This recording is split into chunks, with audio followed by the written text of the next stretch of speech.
पानी है ये, छी। अरे आगे बढ़ती रहे, कभी छी कर रही हो। बाढ़ आ रही पीछे से, डूब कर मर जाएगी। भाभी आ जाओ ना जल्दी।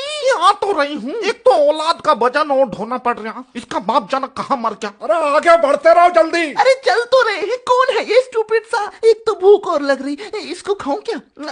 हाइजीनिक तो बिल्कुल नहीं है ये, पर टेस्टी तो है। मैं अपने बॉयफ्रेंड को बताऊंगी कि मैं अपने गांव गई थी और ऐसे गंदे पानी में। पर एक मिनट, अगर उसने मुझे जज किया कि कैसे गंदा सा गांव है इसका, बाढ़ आती है और मुझे जज करके छोड़ दिया, तो मैं क्या करूंगी? अरे क्या बड़बड़ा रही, कुछ खा लेने दे, जा आगे को मर जा। बड़ी आई अंग्रेज की बच्ची। इसे चाचा के लड़के को तो बात करने की बिल्कुल तमीज नहीं है, गमार कहीं का। तमीज तो तब होगी ना, तब गांव से बाहर कहीं जाएंगे। मैं कहाँ फंस गई? मैं नहीं आऊंगी आज के बाद गांव में, स्टूपिड सा गांव। देख रही राकेश की लौंडिया को, 2 महीने से शहर में क्या चली गई, अपने गांव को स्टूपिड बता रही। बीटेक कर रही दिल्ली, यहाँ 12 में 2 बार फेल हुई, बनेगी इंजीनियर। यो